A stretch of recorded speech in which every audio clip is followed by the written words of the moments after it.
नमस्कार दोस्तों, ज्ञान धारा क्लासेस में आप सभी का स्वागत है। कल के वीडियो में मैंने आपको संज्ञा व सर्वनाम कंप्लीट करा दिया है। जिसने इससे पिछली वीडियो नहीं देखी है, पहले वो प्लीज़ उसको देख लें, तभी आगे बढ़ें, क्योंकि एक चैप्टर दूसरे से संबंधित होता है। तो अगर आपने पहला नहीं पढ़ा है, नहीं समझा है, तो दूसरा आपकी समझ में नहीं आएगा। इसलिए पहले उसको अच्छे से पढ़ लें, उसको समझ जाएं और तो ही आगे बढ़ें। और अगर मेरे चैनल पे जो नए आए हैं, प्लीज़ पहले मेरे चैनल को सब्सक्राइब कर लें, लाइक करें और अपने ज़्यादा से ज़्यादा दोस्तों में शेयर करें। दोस्तों, हमें भी मोटिवेशन मिलती रहेगी और मैं बहुत मेहनत से आपके लिए ये वीडियो बनाती हूँ और अच्छे से बनाती हूँ ताकि आपकी समझ में आ जाए और आपके आगामी एग्ज़ामों में कोई भी क्वेश्चन खाली न जाए और आप अच्छे से उस एग्ज़ाम को पास कर जाएं। इस ध्येय के साथ मैं ये वीडियो बनाती हूँ।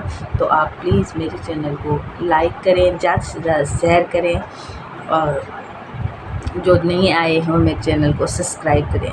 तो चलो दोस्तों, शुरू करते हैं आज की क्लास को। तो आज मैंने कल आपको बता दिया था सर्वनाम। अब सर्वनाम के बाद आता है विशेषण। संज्ञा सर्वनाम बता दिया था, अच्छे से आपको समझा दिया था। आई होप कि आपके समझ में आ गया होगा। अब है विशेषण। अब विशेषण किसे कहते हैं? अब आप बोल रहे होंगे कि इतने छोटे छोटे क्वेश्चन तो हमने पढ़े हुए हैं, लेकिन उनको डिटेल में जानने की ज़रूरत होती है, क्योंकि प्रतियोगी परीक्षाओं में आपके जो आपने पढ़ा हुआ है छोटे स्तर पर वो नहीं आता, बल्कि जो डिटेल में इसके बीच से ऐसा क्वेश्चन आएगा कि जो आपने कभी सुना ही नहीं होगा। तो फिर आप वहाँ पे हम समझ नहीं पाते हैं कि ये क्वेश्चन कहाँ से आए हैं। बीच में हम मिस कर देते हैं और फिर समझ में नहीं आता कि कहाँ से आए हुए हैं। तो इसलिए मैंने इस प्रकार से डिटेल में इसको बनाया हुआ है। तो देख लो, विशेषण वह है जो संज्ञा और सर्वनाम की विशेषता बताने वाले शब्दों को विशेषण कहते हैं। सिंपल अगर परिभाषा बताई जाए, एक इसकी सिंपल सी परिभाषा है कि संज्ञा और सर्वनाम की विशेषता बताने वाले शब्दों को विशेषण कहते हैं। मतलब जो शब्द संज्ञा व सर्वनाम के, अब संज्ञा जिसने पढ़ा होगा, सर्वनाम जिसने पढ़ा होगा, वही विशेषण की इस डेफिनेशन को अच्छे से समझ सकता है। तो संज्ञा और सर्वनाम की विशेषता बताने वाले शब्दों को, जो शब्द संज्ञा व सर्वनाम की विशेषता बताएं, वही शब्द उनको हम क्या बोलेंगे? विशेषण। अब वो संज्ञा और सर्वनाम की कैसी विशेषता बताएं? जैसे लड़की क्या है? लड़की जाति का बोध कराती है, जातिवाचक संज्ञा हो गया। तो लड़की जातिवाचक संज्ञा है, तो हमने बोला उसके आगे से लिख दिया सुंदर। तो उस लड़की की विशेषता, सुंदर जो सुंदर शब्द है, वो उस लड़की की विशेषता बता रहा है कि वो लड़की क्या है? सुंदर है। मोटा लड़का, तो वो जो मोटा शब्द है, मोटा शब्द उस लड़के की विशेषता बता रहा है कि ये मोटा है। लड़का तो क्या है? लड़का क्या है? संज्ञा है, और वो मोटा शब्द उसकी विशेषता बता रहा है, तो वो हो जाएगा विशेषण। सुंदर, मोटा, वो क्या हो जाएगा? विशेषण हो जाएगा। वह लड़का मोटा है, तो वह हो जाएगा आपका सर्वनाम, लड़का हो जाएगा आपका संज्ञा हो जाएगा, और ये मोटा हो गया विशेषण। यहाँ पे वह भी हो जाएगा सार्वनामिक विशेषण हो जाएगा। अभी आगे मैं आपको सार्वनामिक बताऊंगी। यहाँ पे ये विशेषण नहीं, क्योंकि ये संज्ञा के शब्द आया हुआ है, तो ये सार्वनामिक विशेषण हो जाएगा, जो मैंने आपको पिछली वीडियो में एक बारी बताया हुआ है। आगे भी मैं इसको बताऊंगी। अब है जो शब्द संज्ञा की, जो शब्द विशेषता। अब आप समझ लो विशेषण और विशेष से क्या हुआ।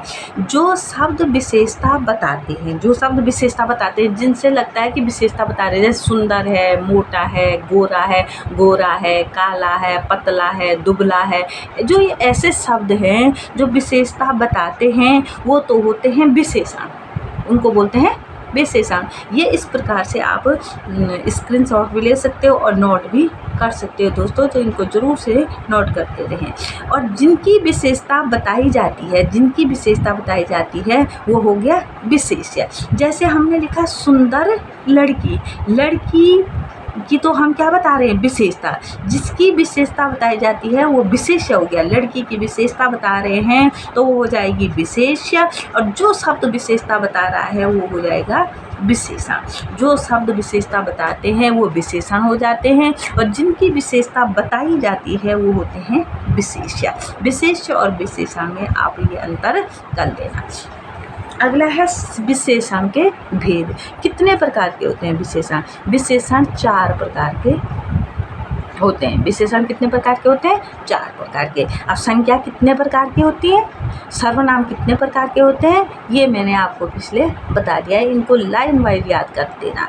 और विशेषण होते हैं 4 प्रकार के। कई बार संज्ञा के भेद, सर्वनाम के भेद या विशेषण के भेद ही पूछे जाते हैं कि 6 भेद किसके, अगर आया होगा कि 4 भेद किसके होते हैं, और ऑप्शन में दिया होगा संज्ञा, सर्वनाम, विशेषण और क्रिया, और आप अगर आपको पता नहीं है कि किसके कितने भेद होते हैं तो आप वहाँ पे कंफ्यूज हो जाओगे कि किसके 4 भेद किसके होते हैं। संज्ञा के होते हैं, सर्वनाम के होते हैं, विशेषण के होते हैं, क्रिया के होते हैं। सबके अलग अलग हैं, इसलिए आप पिछली वीडियो ज़रूर देखना। तो विशेषण के कितने भेद होते हैं? 4। पहला होता है सार्वनामिक विशेषण, दूसरा होता है गुणवाचक विशेषण, तीसरा होता है संख्यावाचक विशेषण, और चौथा होता है परिमाण बोधक विशेषण। अब जो ये परिमाण शब्द है दोस्तों, ये परिमाण और परिणाम में अंतर होता है। परिणाम मतलब होता है उस किसी चीज़ का फल मिलना, परिणाम मिलना, मतलब हमने जो कार्य किया उसका फल हमें मिला। और परिमाण का मतलब होता है मात्रा, उसकी क्वांटिटी, कितना है, मात्रा कितनी है, उसकी क्वांटिटी कितनी है। उस परिमाण और परिणाम में अंतर पहले मालूम कर लेना। कई बारी जैसे परिणाम और परिमाण हम समझ नहीं पाते हो और वहाँ पे हमारा आंसर छूट जाता है, तो ज़्यादातर विशेषण के में ये परिमाणवाचक विशेषण अधिकांश प्रतियोगी परीक्षाओं में पूछा जाता है। तो पहला होगा सार्वनामिक विशेषण। अब सार्वनामिक विशेषण क्या होते हैं?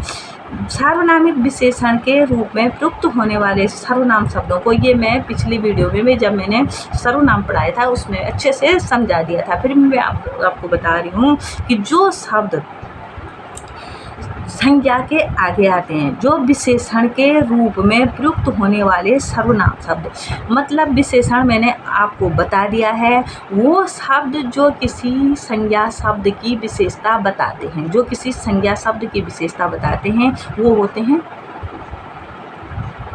संज्ञाएं। सर्वनाम शब्द की विशेषता बताते हैं वो हुए विशेषण। तो यहाँ पे विशेषण के रूप में प्रयुक्त होने वाले सर्वनाम शब्द, और जो विशेषण के रूप में जो सर्वनाम शब्द प्रयुक्त होते हैं वो होते हैं आपके सार्वनामिक विशेषण। अब हमने यह, वह, ये, वे, हम, मैं, क्या होता है? सर्वनाम। जो शब्द संज्ञा के स्थान पर प्रयोग किए जाते हैं वो क्या होते हैं? सर्वनाम। लेकिन जब सर्वनाम, अब सीधी सी डेफिनेशन आप समझ जाओ, जब सर्वनाम शब्द संज्ञा के आगे आकर उसकी विशेषता बताता है, जब सर्वनाम शब्द संज्ञा के आगे आकर उसकी विशेषता बताता है, तब वो सर्वनाम न हो करके सार्वनामिक विशेषण हो जाता है। तब वो सर्वनाम नहीं, वहाँ पे हम उसको सर्वनाम, ऑप्शन में सर्वनाम दिया होगा और एक विशेषण दिया होगा, और कई बार सार्वनामिक विशेषण न दे करके केवल विशेषण दिया होता है और आप उसको सर्वनाम कह देते हैं, तो तब वहाँ वो क्या हो जाएगा? गलत हो जाएगा।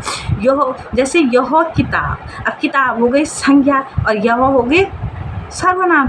अब ये संज्ञा के आगे आया ये सर्वनाम, तो ये सर्वनाम ना हो करके सार्वनामिक विशेषण हो जाएगा। सार्वनामिक, यह शब्द क्या हो जाएगा? सार्वनामिक विशेषण हो जाएगा। ऐसा आदमी, ऐसा वैसे क्या था? सर्वनाम था, लेकिन आदमी क्या है? संज्ञा है। तो ये संज्ञा की ऐसा आदमी, ऐसा क्या, कैसा, जैसा भी होगा, ऐसा आदमी, ये ऐसा शब्द इस आदमी की विशेषता बता रहा है, इसलिए ये सर्वनाम ना हो करके ये हो जाएगा आपका विशेषण। जो सर्वनाम शब्द संज्ञा के आगे आकर के संज्ञा की विशेषता बताते हैं तो वो सर्वनाम न रह करके सार्वनामिक विशेषण हो जाते हैं। अब लिखा होगा ऐसा आदमी, और ऑप्शन में दिया होगा आपके संज्ञा है, सर्वनाम है, क्रिया है या विशेषण है। अब आप ऐसा शब्द, यहाँ पे ऐसा शब्द क्या है? इसमें से ऐसा शब्द क्या है। तो आप यहाँ पे लिख दोगे कि आपने तो पढ़ा हुआ है ऐसा वैसा जैसा, सारा सर्वनाम होता है, तो आप वहाँ पे सर्वनाम लिख दोगे। तो वो सर्वनाम नहीं, ऐसा आदमी अगर लिखा है और केवल ऐसा ऐसा आया, ऐसा या यह आया, तब तो वो सर्वनाम है। लेकिन अगर यह किताब और तब यह के लिए पूछा जाएगा, तो तब वह सर्वनाम ना हो करके वो विशेषण हो जाएगा। कौन सा? तब विशेषण।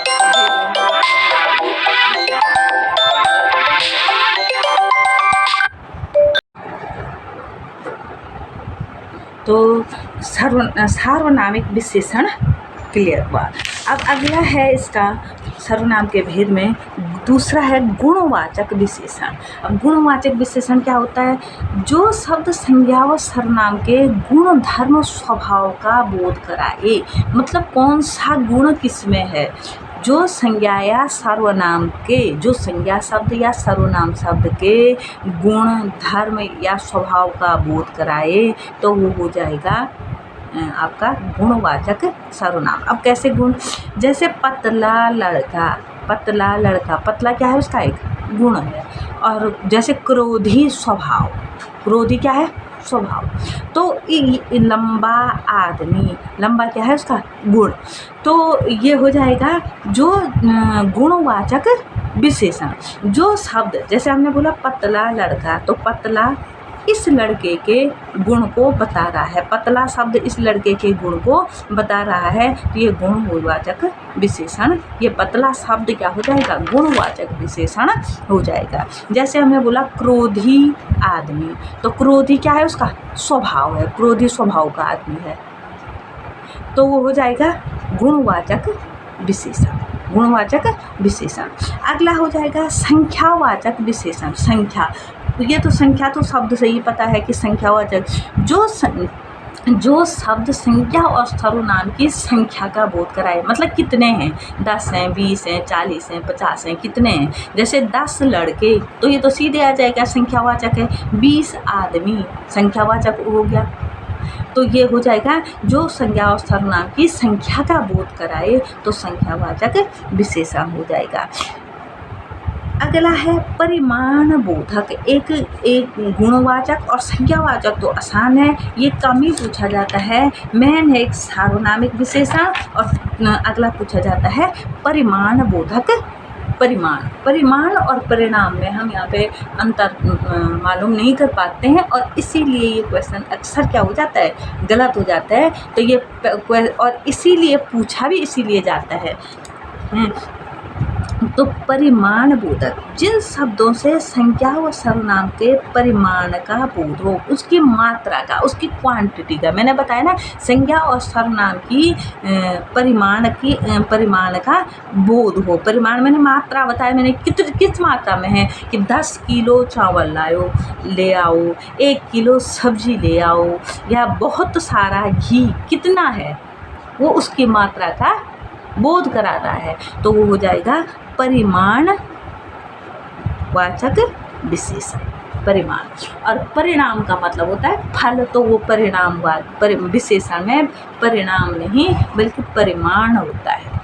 अगला है विशेषण के भेद, मैंने आपको समझा दिए हैं। ये मैंने इस प्रकार से या आपको ताकि याद रहे और आपको अच्छे से समझ में आ जाए, ये नोट कर लेना या तो इसका स्क्रीनशॉट ले लेना। इस प्रकार से मैंने आपको याद करने के लिए कि 4 भेद हैं। पहले है सार्वनामिक विशेषण, इसमें मौलिक होता है और यौगिक होता है। मौलिक माने जो सिंपल शब्द जो हो वो हो कोई, और यौगिक में ऐसा वैसा कैसा जैसा तैसा जो आता है उसको यौगिक सार्वनामिक कहते हैं। अब होता है अगला गुणवाचक। अब गुणों में तो कई गुण होते हैं, जैसे काल बोधक। काल में किस काल का है? नया है, पुराना है, ताज़ा है। जैसे नया पुराना ताज़ा में भूतकाल भविष्य काल या वर्तमान काल में आ गया। ताज़ा हो गया तो वर्तमान हो गया, पुराना हो गया तो भूत हो गया, और नया हो गया तो भविष्य हो गया। रंग बोधक हो गया, किस रंग का है? लाल, पीला, काला, तो इसका ध्यान रखेंगे। दशा बोधक, दशा किस दशा में है? मोटा है, पतला है, युवा है, की बूढ़ा बूढ़ा है, ये सारा दशा किस दशा में है। और गुणबोधक कैसा कैसा गुण है उसमें, अच्छा बुरा भला किस प्रकार का गुण है, ये गुणबोधक हो जाएगा। ये हो जाएगा, अगला हो जाएगा आकार बोधक। आकार बोधक तो गुणवाचक विशेषण होते हैं आपके 5 प्रकार के। गुणवाचक विशेषण कितने प्रकार के होते हैं, 5। और सार्वनाम विशेषण कितने प्रकार के होते हैं, 2। मौलिक और यौगिक गुणवाचक 5 हो गए। मैंने बता दिया कौन कौन से होते हैं। काल बोधक हो गया, काल मैंने आपका जैसे आप भूतकाल वर्तमान काल में ले लो, पर यहाँ नया पुराना ताज़ा, क्योंकि संज्ञा और सर्वनाम तो भूत भविष्यत नहीं होगा, ये नया पुराना ही होगा। तो ये इस प्रकार से काल बोधक हो गया। रंग बोधक लाल है, पीला है, हरा है, नीला है। रंग बोधक किस रंग का है। दशा बोधक किस दशा में है, मोटा है, पतला है, युवा है, बूढ़ा है, जवान है, किस प्रकार से है, ये दशा बोधक।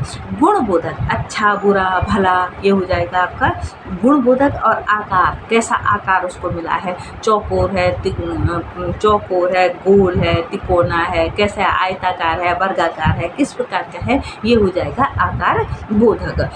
सार्वनाम विशेषण और गुणवाचक हो गया। अगला है संख्यावाचक। संख्यावाचक में निश्चित संख्यावाचक 1 2, पहला एक होता है निश्चित संख्यावाचक और दूसरा होता है अनिश्चित संख्यावाचक। निश्चित का मतलब होता है जैसे फिक्स है, हमने बोल दिया 1 रुपया या 2 आदमी या पहला या तीसरा, फिक्स है कितने हैं, क्या 3 है, 4 है, पहला है, दूसरा है, कितने हैं।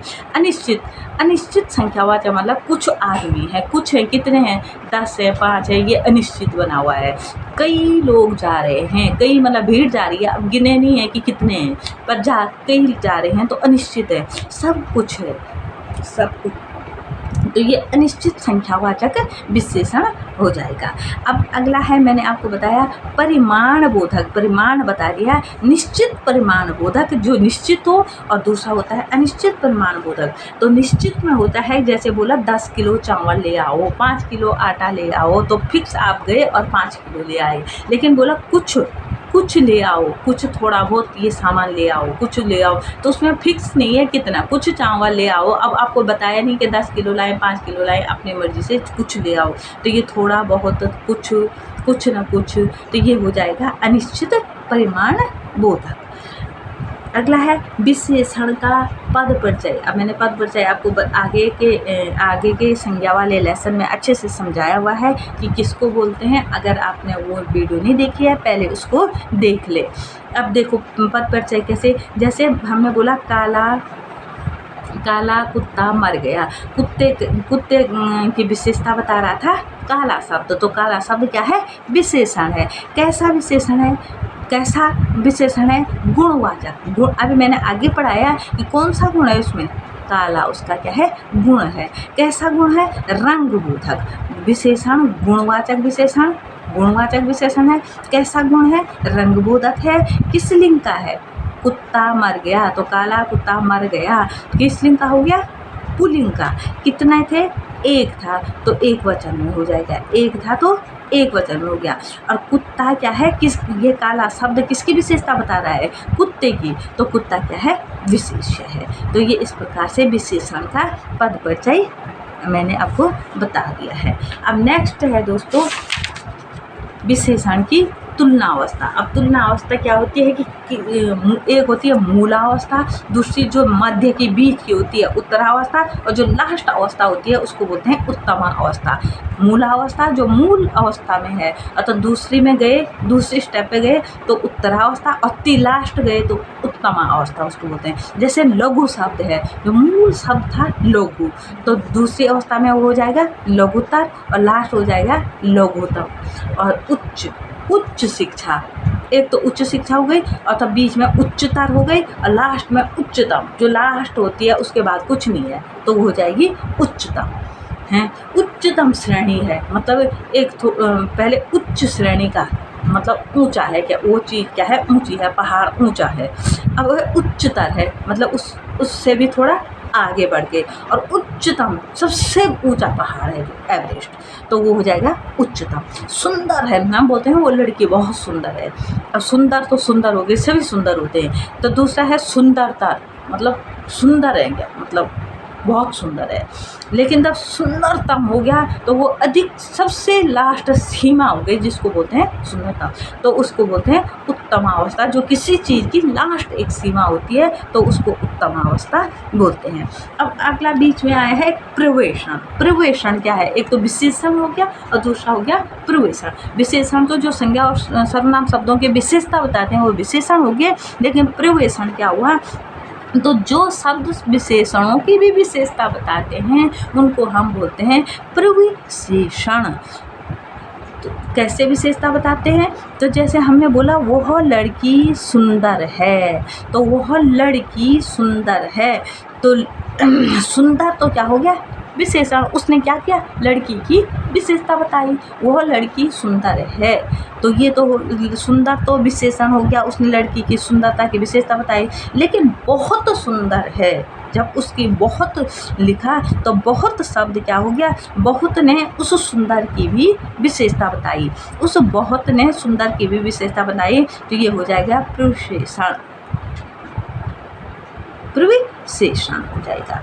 तो ये हो गया प्रविशेषण। आई होप कि आपकी समझ में आ गया होगा कि जो शब्द विशेषणों की भी विशेषता बताते हैं उनको प्रविशेषण कहते हैं। किस प्रकार से विशेषता बताते हैं ये मैंने आपको बता दिया है कि जैसे वह लड़की बहुत ज़्यादा सुंदर है, तो बहुत और ज़्यादा जो शब्द आएगा वो प्रविशेषण हो जाएगा और सुंदर क्या हो जाएगा? विशेषण हो जाएगा। वह बहुत काला है, तो एक तो काला काला तो उसके विशेषण हो जाएगा, लेकिन बहुत जो बीच में आया तो प्रविशेषण हो जाएगा।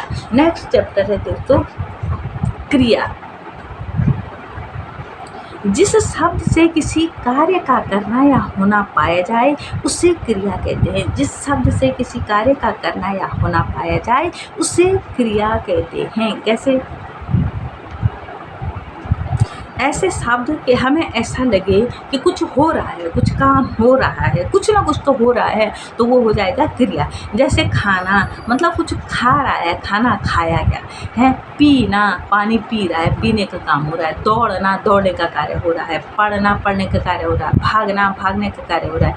ऐसे शब्दों से ऐसे लगता है कुछ ना कुछ कार्य हो रहा है, तो उसको बोलते हैं क्रिया। अब क्रिया शब्द धातु इसके बीच में आता है कि धातु आपने सुना होगा, तो क्रिया शब्द धातु से ही बना हुआ है। क्रिया के मूल रूप जो क्रिया का है उसको धातु बोलते हैं। धातु से ही क्रिया का निर्माण होता है। व्याकरण में दोस्तों धातु से ही क्रिया का निर्माण होता है। कैसे? जैसे चल धातु है, चल धातु से ना प्रत्यय लगाया और चलना क्रिया बनी। चल धातु में ना प्रत्यय लगाया, चलना क्रिया बनी। चलना क्रिया में पढ़ धातु में ना प्रत्यय लगाया और पढ़ना क्रिया बनी। तो क्रिया बनती है प्रत्यय, धातु में प्रत्यय जोड़ने से क्रिया का निर्माण होता है। तो इस प्रकार से मूल क्रिया के मूल रूप को क्या बोलते हैं?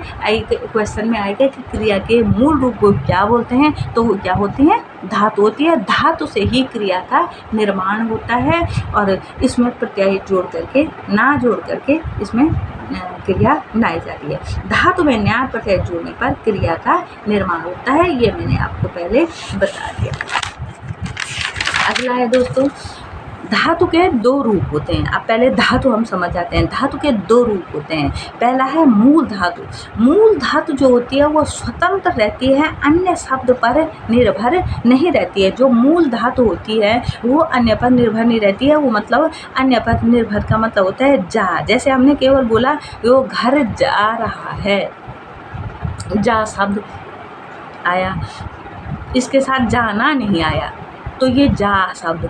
वो खा रहा है, वो पी रहा है, तो इसके आगे पीछे कोई क्रिया नहीं जुड़ी है या कोई प्रत्यय नहीं जुड़ा है या कोई शब्द नहीं जुड़ा है, तो इसलिए ये हो जाएगी मूल धातु।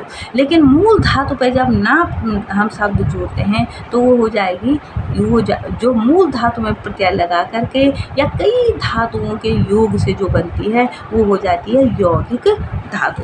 मूल धातु में प्रत्यय लगा करके या कई धातुओं के योग से जो बनती है वो होती है यौगिक धातु। जैसे जा मूल धातु है, ना हमने प्रत्यय लगा दिया तो वो जाना, तो वो हो जाएगी यौगिक धातु। खा खाना, पी पीना।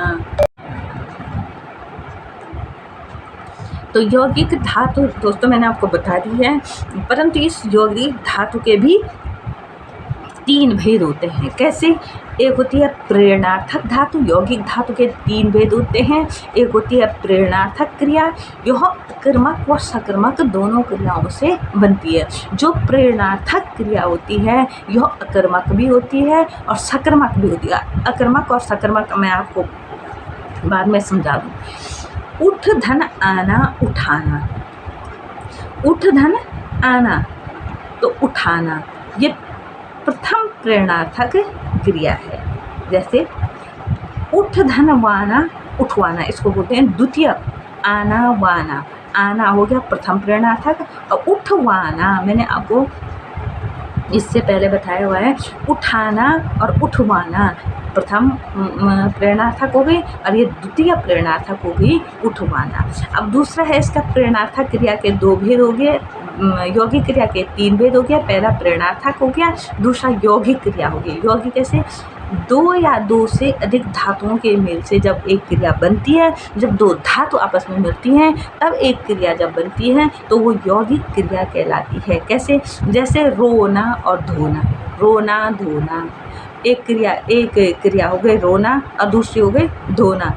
तो वैसे तो रोना और धोना दोनों अलग अलग, धोना मैंने कुछ धो रहा है और रोना मैंने रो रहा है, परंतु जब हम ऐसे शब्द बोल देते हैं कि एक के साथ दूसरे को ऐसे ही बोल देते हैं, जो एक के साथ दूसरा शब्द एक सार्थक और एक निरर्थक शब्द ऐसे ही जुड़ जाता है, तो वो 2 क्रियाएं जब आपस में मिलती हैं तो वो यौगिक क्रियाएं बनती है। जैसे हमने बोला वो रो धो रहा है, तो रो तो रो रहा होगा, लेकिन धो शब्द उसके साथ ऐसे ही जुड़ जाता है, पर जब क्रिया उसको बोला जाए तो वो यौगिक क्रिया बन जाती है, क्योंकि उसके साथ 2 क्रियाएं आपस में मिल जाती हैं। उठना बैठना, जैसे हमने बोला उठना, वो उठना उनके साथ उठना बैठना अच्छा है, तो उठना और बैठना अगर दोनों क्रियाओं को अलग अलग कर दिया जाए तो बिल्कुल अलग अलग है। कि उठना मैंने सीधे खड़े हो जाना और बैठना का मतलब बैठना ही है, लेकिन शाब्दिक अर्थ जब हम किसी भाषा में बोलते हैं तो ऐसे ही बोल लेते हैं कि उठना बैठना, ठीक है। तो उठना और बैठना 2 अलग अलग क्रियाओं से एक क्रिया बनी तो वो हो जाएगी यौगिक क्रिया। अगला है नाम धातु। तीसरा है नाम धातु। नाम धातु कैसी होती है? संज्ञा या विशेषण से बनने वाली धातु को जब संज्ञा या विशेषण से धातु रूप बन जाता है, संज्ञा और विशेषण का धातु रूप बन जाता है तो उसको बोलते हैं नाम धातु। अब कैसे संज्ञा और विशेषण से धातु रूप बन जाता है? जैसे गाली, गाली देना, तो क्या हो जाएगा ये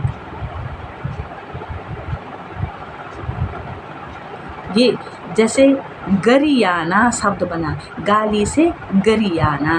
लात, लात क्या हो जाएगा? ये कोई चीज़ है, कोई प्राणी का शरीर है, तो ये हो जाएगा, क्या हो जाएगा? संज्ञा से। तो इस पे याना प्रत्यय जुड़ा तो लतियाना धातु बन गया, लतियाना, तो ये हो जाएगा नाम धातु। अगला है क्रिया के भेद। क्रिया, अब धातु मैंने आपको समझा दी है कि धातु इसलिए समझाई है कि धातु से ही क्रिया का निर्माण होता है। मूल रूप में क्रिया के मूल में धातु ही होती है, इसलिए मैंने आपको धातु को पहले समझा दिया है और धातु के कितने रूप होते हैं ये आपको बता दिया है। अब फिर हम क्रिया पे आ जाते हैं। क्रिया रचना की दृष्टि से, क्रिया के 2 भेद होते हैं, एक होता है रचना की दृष्टि से और दूसरा है अन्य। अब रचना की दृष्टि में आता है, एक होता है सकर्मक क्रिया और एक होता है अकर्मक क्रिया। अब दोस्तों इसको अच्छे से समझ जाएं, सकर्मक और अकर्मक क्रिया। अब क्रिया में अक्सर अगर क्वेश्चन आता है, अगर क्रिया चैप्टर से अगर क्वेश्चन आता है तो ये सकर्मक और अकर्मक क्रिया से ही आता है। सकर्मक और अकर्मक क्रिया से मैंने आपको बता दिया कि एक सकर्मक से, जैसे विशेषण से मैंने आपको बताया कि विशेषण से मूल तो क्वेश्चन पूछा जाता है एक परिमाणवाचक विशेषण से, और एक पहला मैंने आपको बताया था कि उससे पूछा जाता है किससे, एक परिमाणवाचक हो गया और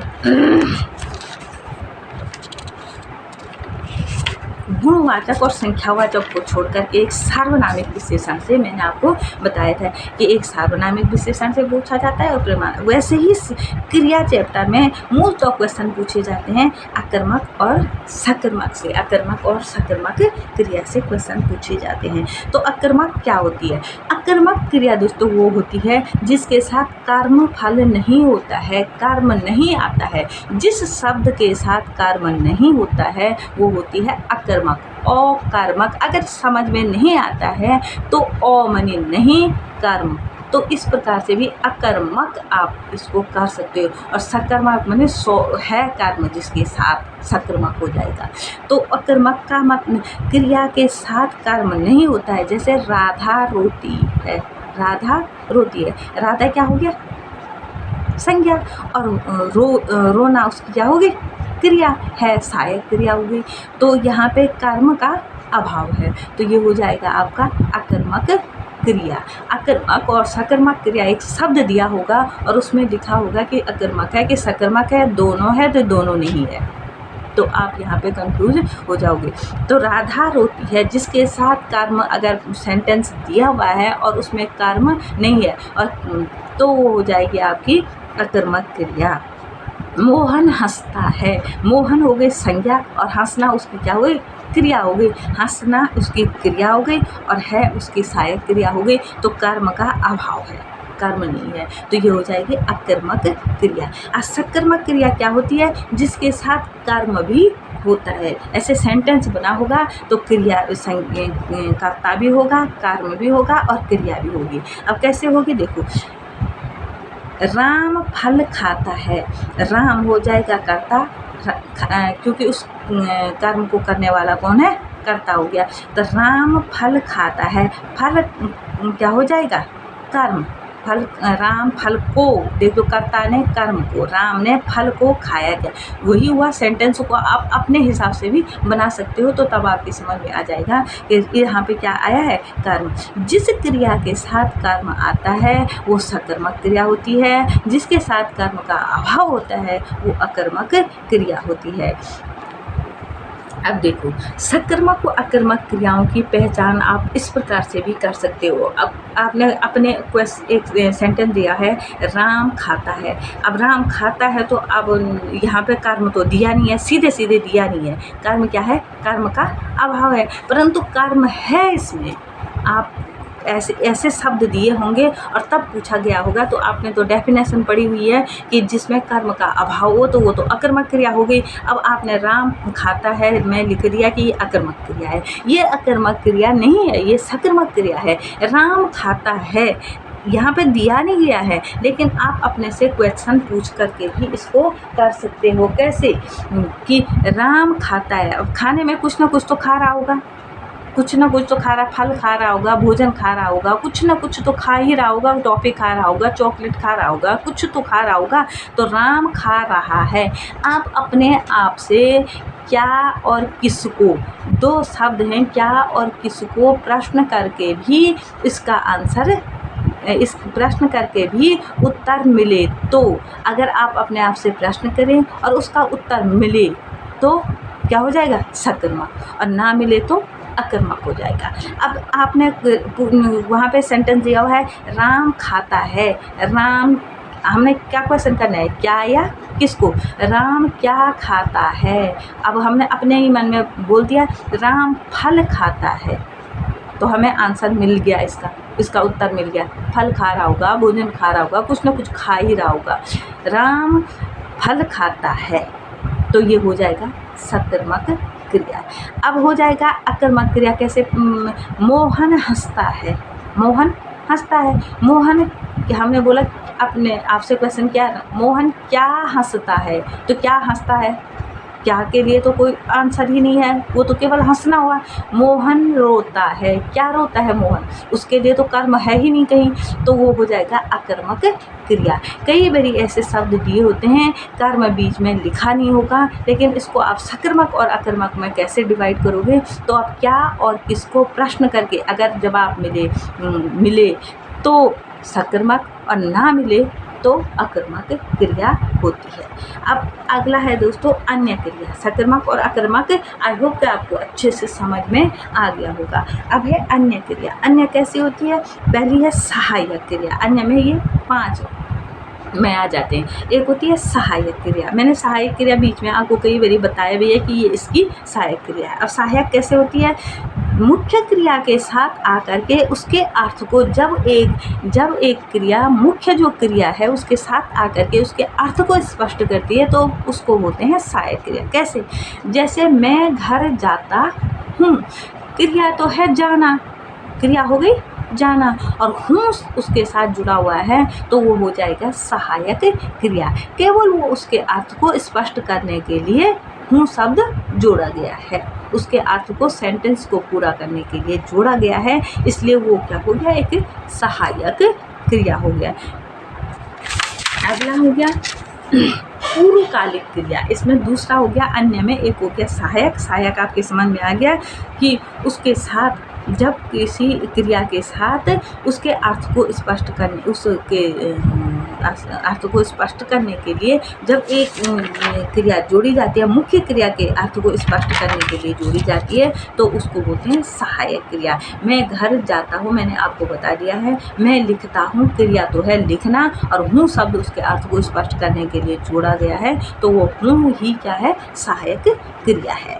तो अगला है पूर्वकालिक क्रिया। जब कर्ता एक क्रिया खत्म, पूर्वकालिक, उससे पहले ही पता चल रहा है शब्दों से, कई शब्दों में ही अर्थ छुपे हुए हैं।